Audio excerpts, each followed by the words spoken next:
Today is April 3rd, and I am going to read to you a post that I wrote back in 2018 called Transparency. And it's about Beautycounter, and I still use Beautycounter. I love the products. I am excited to read this post with you because I forgot what I wrote.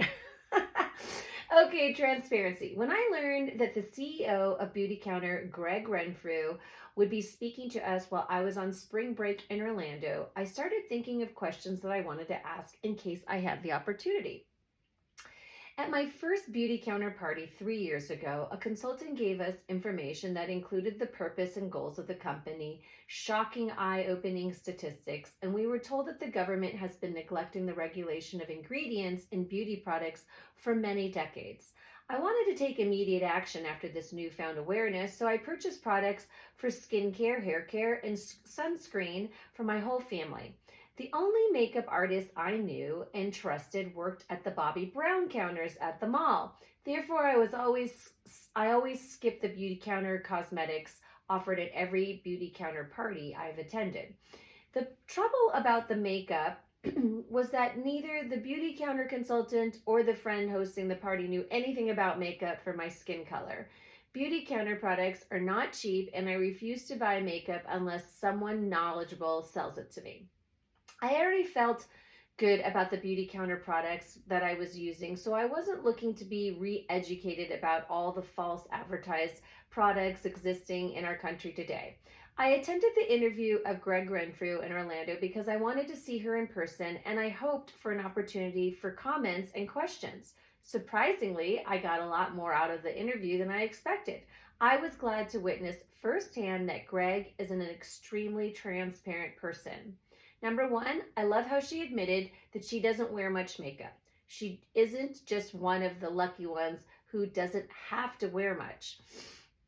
Greg recently turned 50 and stands behind the fact that less can really mean more. I agree. What impressed me the most about her not being a makeup person is that when she set out to create cleaner makeup products, she realized that there was a bigger problem. Why sell clean cosmetics if people are putting it on faces washed with products containing unhealthy ingredients? I think this type of thoughtfulness is major. She didn't have to go down this road, but she, in good conscience, would not put out a cosmetics line without also having a skincare line. I think about the extra costs, extra years of hard work, extra research, extra investment, extra packaging, extra everything. I think this type of thoughtfulness is a selfless act because she could have easily left it up to us to figure out a way to have clean skincare and use her clean cosmetics.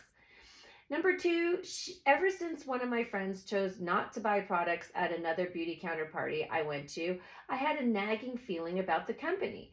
My friend did not want to support Beautycounter, and she shared with me her belief that this movement would create separation between the elite and those who could not afford it. She was correct in that the products are not cheap.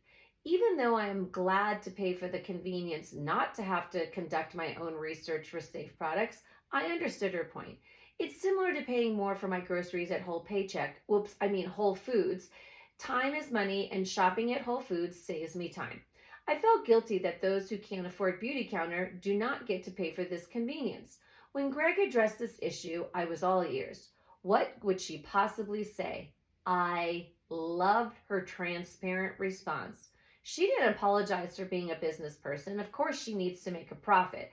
I believe that because of her business, she can face Congress and say, look at my company.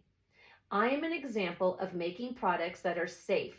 She is not merely throwing theory around or she has tangible items. She's not asking for other businesses to fail. Instead, she is showing that this way of thinking must be considered as a model for the greater good of all people. She set off to change the world. It may seem like a bold statement. Some may think it's either true aspirational or they may think she's full of herself, but pay attention. This change, this one business, will be the reason that many giant companies will have to change. This leader will be the reason that those who cannot afford her products right now will be able to buy products free from harm ingredients in the near future. Greg's hope is that all products will eventually be safe for everybody. She is like the Alice Waters of the organic movement, making organic food available for all students, not just for those who could afford it.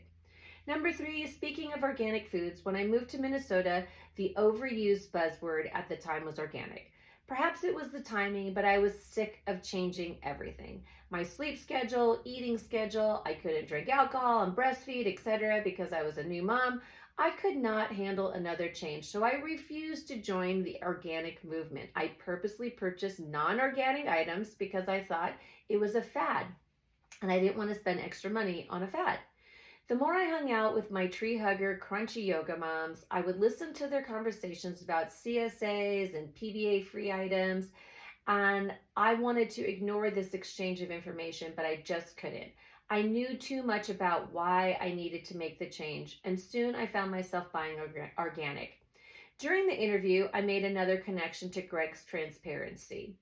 She said something to the effect of, at the end of the day, there's no concrete evidence that unhealthy ingredients in our skincare, hair care, and sunscreen is directly related to our younger generation having a harder time getting pregnant or contracting cancers and illnesses.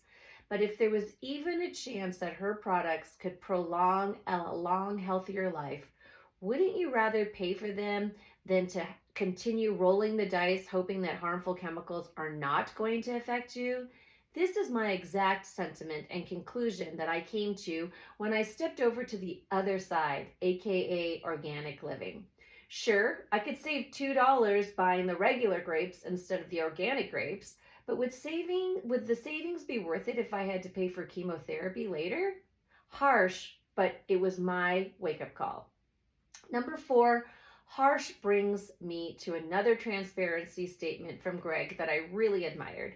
She could have sat on stage and listed off many products that would make us all squirm in our seats and feel ashamed because we had them in our purses, but she didn't. In fact, she refused to bring any one company down for being culprits containing harmful chemicals and ingredients. Someone in the audience asked her about a specific company, and she said she is totally fine with companies who own up to who they are. This particular company is known for being loaded with harsh chemicals, but they don't hide from it. Therefore, she respects their niche in the beauty world.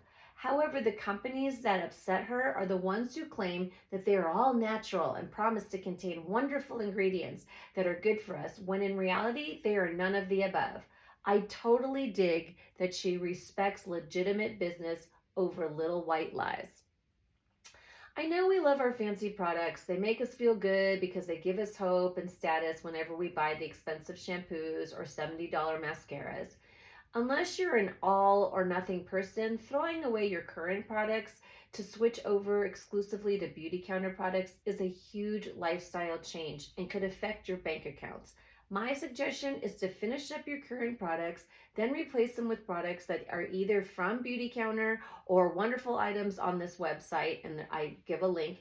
Go at a pace that is comfortable for you. If that means years from now, that's fine. Just control your destiny. Love yourself enough to want to find products that don't contradict your goal of looking and feeling good. I was the first person to raise my hand for questions after Greg was finished with her interview. It felt great to grab the mic and first thank her for changing the packaging of the hair care products to differentiate the shampoo from the conditioner and body wash. I was tired of the hub asking every single time which one is the shampoo. After the chuckles, I asked her why Target was not carrying her products anymore. She told me there was a miscommunication about her intention. I was impressed that all the products flew off the shelves in record time, but Greg's intention was to educate people. I can only imagine that would be a direct conflict for Target, who sells too many beauty brands. Greg did tell me that they will most likely have freestanding stores, because when I told her that attending these parties does not help me for cosmetics, she said they were working on that. Yay. My wish is that Beautycounter has so much success in doing what it does best, offering clean beauty products in a transparent way. I hope that you would consider Beautycounter for some thoughtful pinches. A mud mask is great for teenage guys. Lip gloss for your besties. For the newborn gifts, there are baby products. The possibilities of giving clean beauty products to those you care about are endless. Pinches.